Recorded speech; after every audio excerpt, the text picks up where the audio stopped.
In the last lecture, we discussed about the nutritional types of microbes. In this lecture, we will study about the different types of physical conditions which are required to maintain for the growth of the bacteria. So, in addition to knowing the proper nutrients for the cultivation of bacteria, it is also necessary to know the physical environment in which the organisms will grow best. Just as the bacteria may vary greatly in their nutritional requirements, so do they exhibit the diverse responses to physical conditions such as temperature, osmotic conditions, pH, and the pressure. Pressure in sense of the atmospheric pressure. Okay, so let's start with the physical factors. The physical factors basically which we are going to discuss in this lecture are the temperature, the pH, osmotic conditions with in respect the tolerance of the NaCl and the pressure.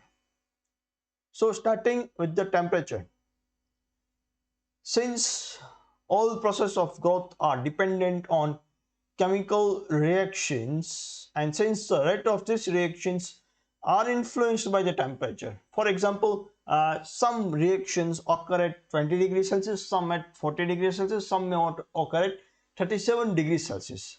So similarly, different patterns of bacterial growth can be easily studied using these different temperatures also. Similarly, different bacteria needs different temperatures, and different bacteria have different growth temperature optimums also. Similarly, the temperature that allows for most rapid growth during the short period of time is known as the optimum growth temperature of a particular bacterium.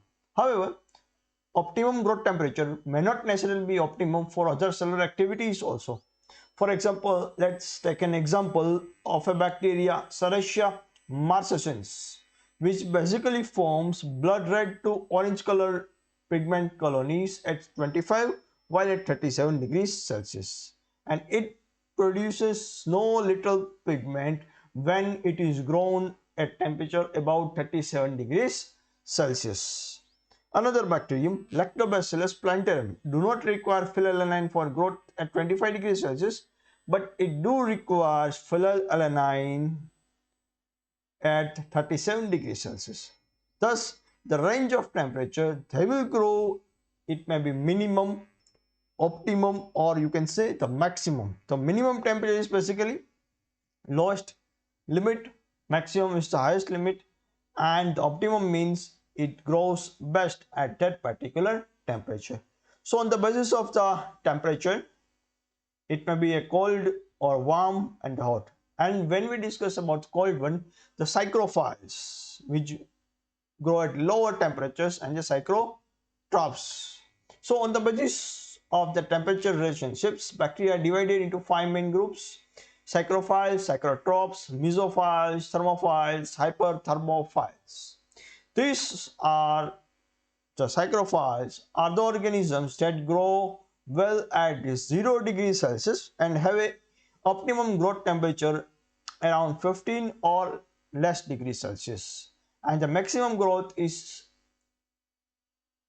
around 10 degrees Celsius, and they are readily isolated from various cold habitats such as Arctic and Antarctic habitats.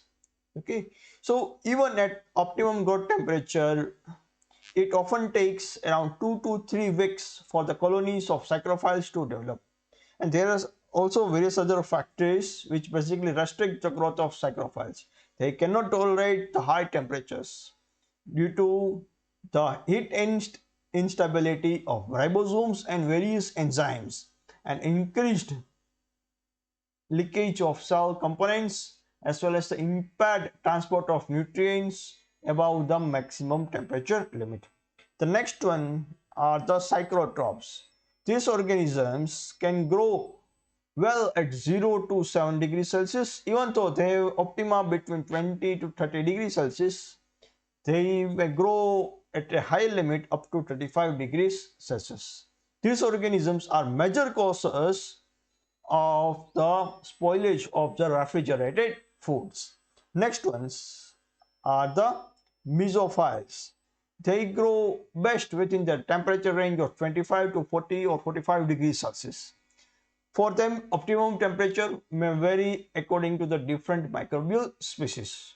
Most of the pathogenic bacteria which are pathogen to human beings grow at around 37 degrees Celsius.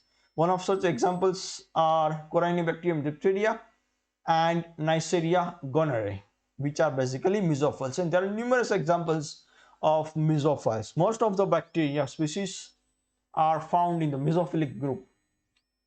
And the next one are basically the thermophiles. They grow best at temperature above 45 degrees Celsius, and these microorganisms can grow at a temperature of about 55 degrees Celsius or higher, and their growth minimum is around 40-45 degrees Celsius, and they have optima between 55 to 60 degrees Celsius. And the majority of thermophiles are prokaryotes, although some of photosynthetic protists and fungi, only some of them are protists and fungi are also thermophiles.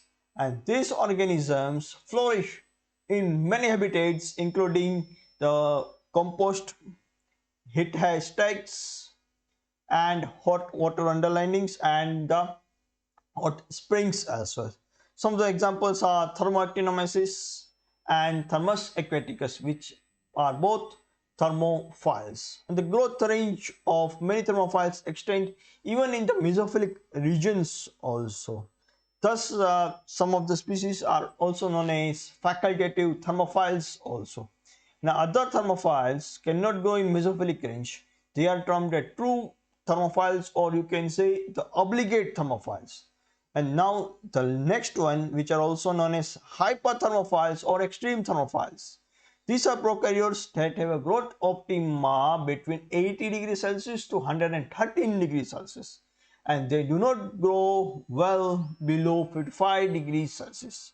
Some of the examples of the hyperthermophiles, particularly Pyrococcus and Pyrodictum, are the examples of marine hyperthermophiles which are found in hot areas of the sea floor. And there are various factors why thermophiles can grow at high temperature are basically increased thermostability of the ribosomes, their membranes, and the enzymes which are synthesized by these thermophiles.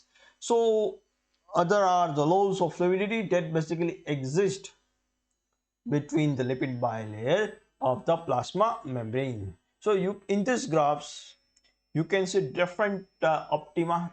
This is not to interpret exactly, but you can get an idea about the different groups of the bacteria on the basis of temperature. And the pH, as you know, is a measurement of hydrogen ion activity of a solution and is basically defined as the negative logarithms of the hydrogen concentration, and which is often expressed sometimes in the terms of molarity. Microorganisms may grow from a pH range of 0 to 2 at acidic and to alkaline lakes and have a pH values, some have even have pH values of 9 to 10. So microorganisms grow widely from 0 to 12. Okay, so acidic to the alkaline range. The pH range extends from pH 0 to pH 14, and each pH unit represents a tenfold increase in the hydrogen ion concentration. And based on the pH growth range and pH growth optimum, we have the following group of microorganisms. The optimum pH for the growth lies of the most of the bacteria is between 6.5 and 7.5, and generally limits lie somewhere between 5 and 9 pH. However, few bacteria prefer to grow at more extreme pH values for growth also. So on the basis of the pH, the microbes are classified into acetophiles, alkophiles, and neutrophils. Acetophiles are basically they have their growth optimum between 0 to 5.5 pH. For example, thiobacillus thioxidans has a growth optimum pH between 2 to 3.5 and can grow in a pH range of 0.5 to 6. Next one is a neutrophile which has a growth optimum between 5.5 and 8 pH, and examples are Escherichia coli and Pseudomonas aeruginosa. And the next one, alkalifile or alkalophiles, the growth they have a growth optimum between 8 to 11.5 pH, and there are also some other exceptions which can grow at high pH as high as 11.4 also.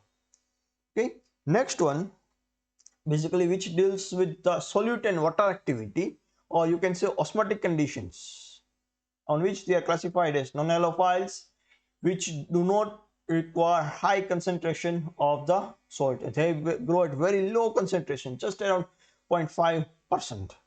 Next one, halotolerance, which can tolerate high concentrations of the salt, but their optimum need is very low, but their optimum need for the salt is actually very low. So the osmotolerant ones, which are able to grow at wide ranges of water activity, or you can say particularly halotolerant ones, can grow at higher salt concentrations, but their optima is usually very low. One such examples are of Staphylococcus aureus and Saccharomyces roxy. The halophiles are those basically which grow at a salt concentrations around 15 degrees Celsius, and they do require high levels of sodium chloride. And some of the examples are Halobacterium, Dunaliella, Ectothyroidospira. They are also very high extreme halophiles which grow at soil concentrations higher than 15% or even higher 20 to 25% also. These are called extreme halophilic groups. These halophiles have adapted so well to high salt concentrations that they actually require them for their growth. So in this case, these halophiles and extreme halophiles are also sometimes known as obligate halophiles. The next one, the barophiles.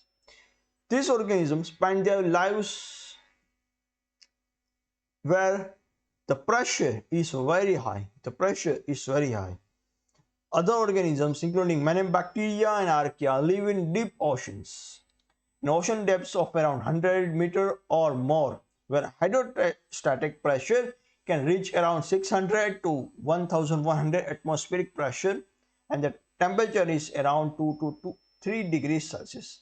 And this hydrostatic pressure affects the membrane fluidity and membrane associated functions.